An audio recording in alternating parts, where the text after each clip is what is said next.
The gates of Makari Safari Park clanged shut behind the visitor's bus, sealing 20 strangers inside with the wild.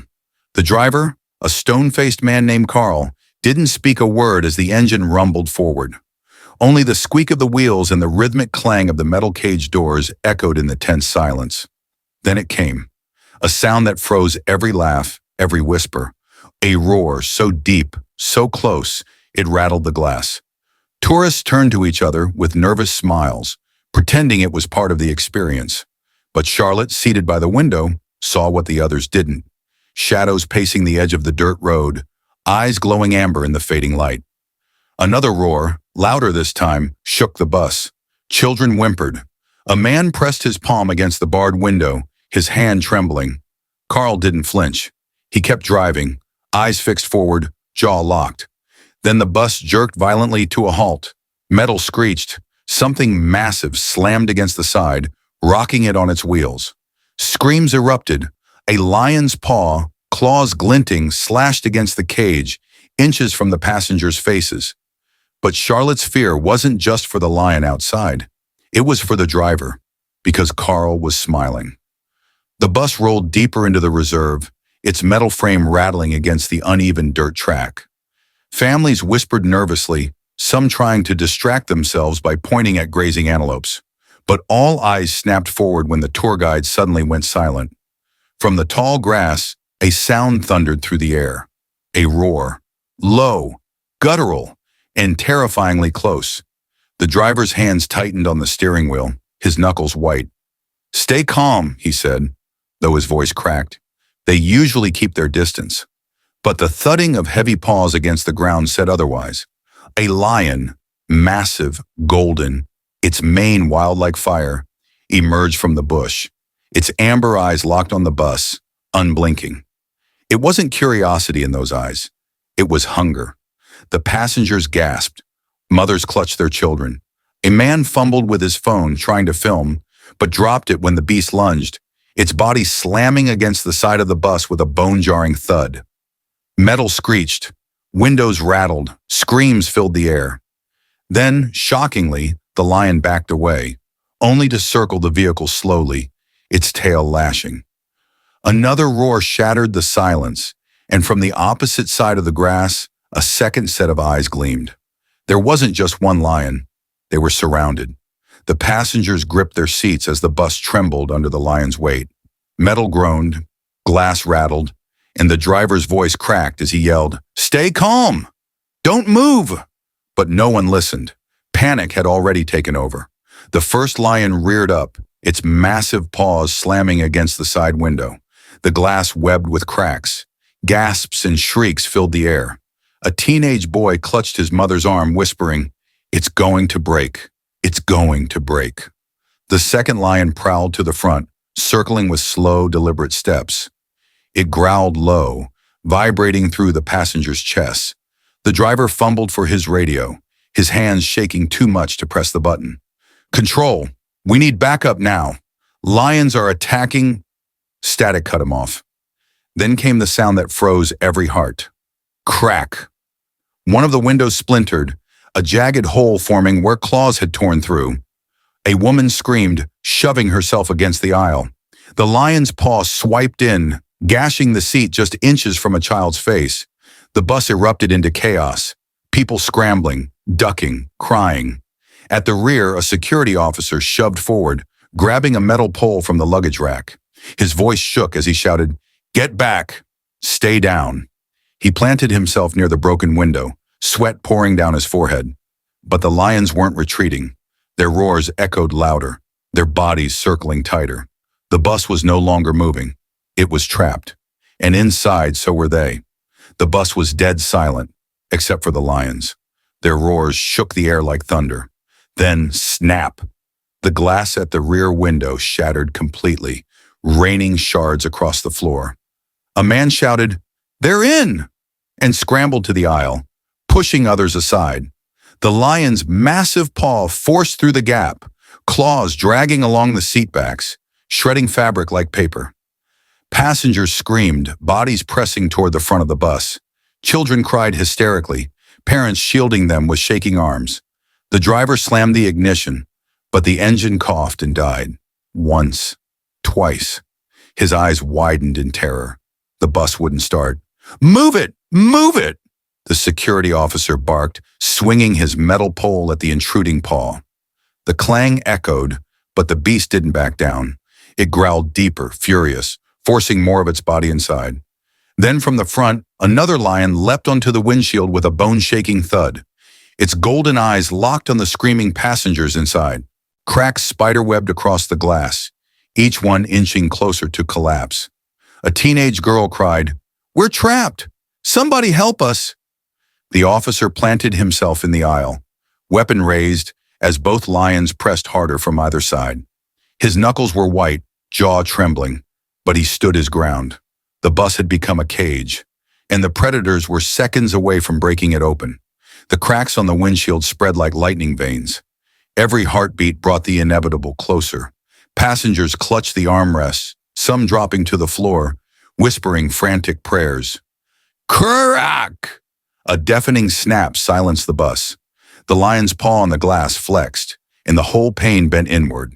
A single gasp rippled through the crowd. "Don't move!" the officer barked, though his own voice wavered. Sweat dripped from his temple as he jabbed his pole at the beast's face. The lion's golden eyes glowed with rage, its hot breath fogging the fractured glass.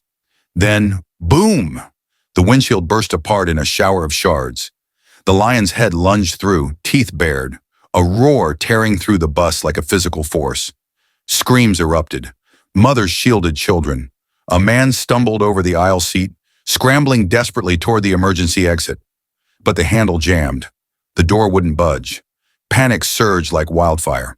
"Stay back!" the officer yelled, thrusting his pole against the beast's muzzle.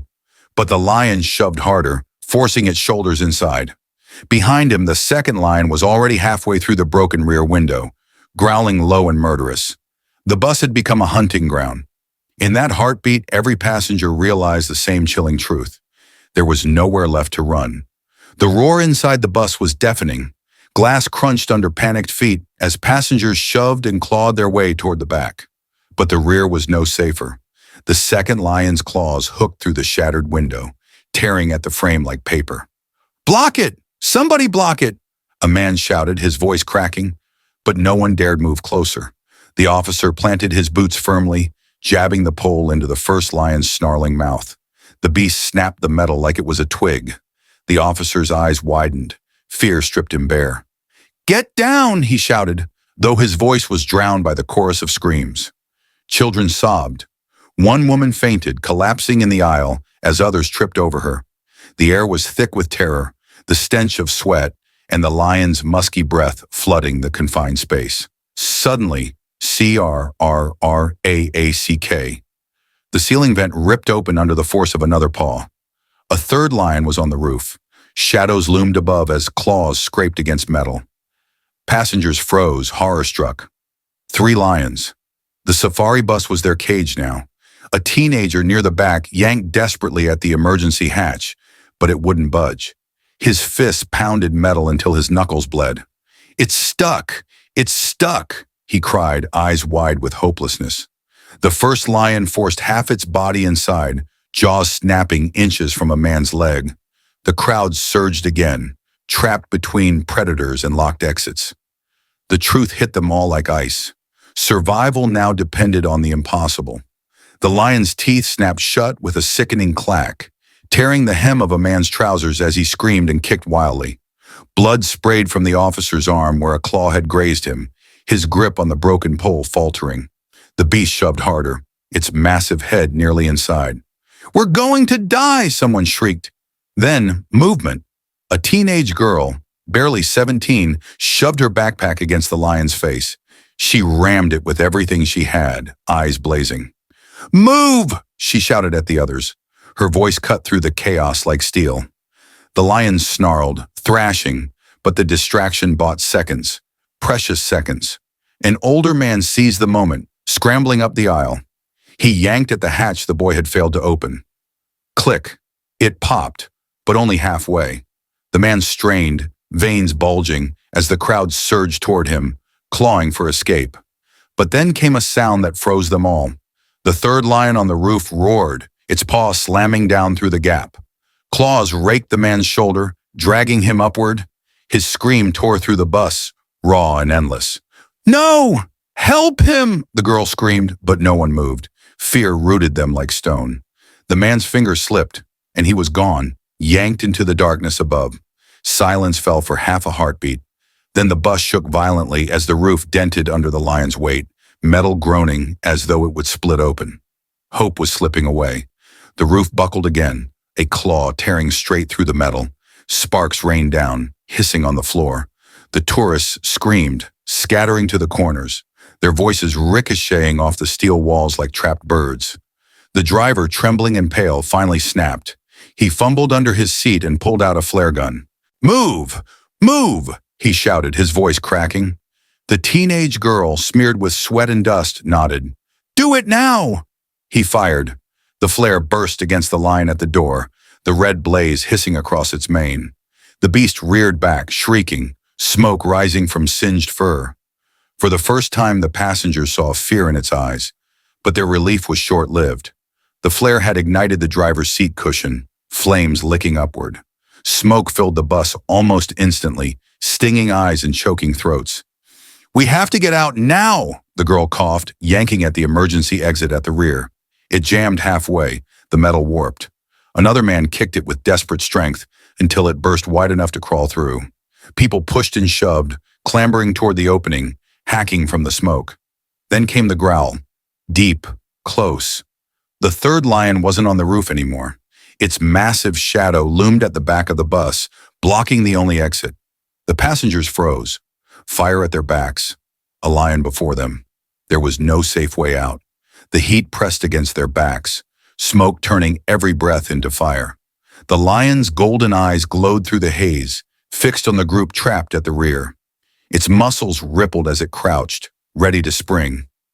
Panic broke into screams. Tourists shoved each other, desperate to move, but there was nowhere left to run. The teenage girl clutched the flare gun's last round, trembling so hard she nearly dropped it. "I can distract it," she whispered, more to herself than anyone else. "No," shouted a man, coughing, grabbing her arm. "You'll die." But the lion chose that moment to lunge. The girl pulled free and fired. The flare shot straight into the beast's chest, exploding into blinding light. The lion roared, staggering backward, its claws raking the metal floor. The force of the shot threw the girl off balance, straight toward the flames. She hit the floor hard, coughing violently, her shirt catching embers. Tourists screamed her name, but she shoved herself up, scorched, determined. "Go now!" she choked, waving them toward the gap. One by one, the passengers crawled through, fear lending them strength. The lion shook itself and bellowed, fury returning to its eyes. The girl raised the empty flare gun like a weapon anyway, standing between the beast and the last terrified child squeezing through the gap. The bus creaked, flames raging. The lion crouched again, growling low. The child escaped just as the predator launched forward. The lion pounced. For a heartbeat, it seemed the girl's courage would end in tragedy. Her trembling hands still gripped the useless flare gun, her eyes locked on the beast mid-leap. But then, bang! A deafening crack split the air. The lion roared in pain and twisted midair, crashing onto the aisle with a heavy thud. The bus's side burst open as safari rangers stormed in, rifles raised, shouting commands. Smoke and sparks filled the space, but their precision was unshaken. Two officers dragged the girl back just as the lion staggered up, dazed and furious. Another shot rang out. This time the beast collapsed for good. Silence. For the first time since the nightmare began, silence. The girl coughed violently, but when the ranger steadied her, she waved him off. Her gaze was fixed on the last child now safe outside, sobbing into his mother's arms. Relief softened her battered face, and only then did she allow herself to fall back against the ranger's shoulder. Tourists stumbled out into the open air, collapsing onto the grass, weeping, laughing, clutching one another as the flames consumed the bus behind them. The ranger raised his hand. "You're safe now," he said firmly, though his voice shook with the weight of what they had all survived. The girl looked up at the night sky, the smoke trailing into the stars. She had been ready to die, but instead she had lived, and saved them all. The moral lesson of this story is that respect for nature is vital. When humans underestimate wild animals, danger follows. True safety comes from caution, humility, and preparation.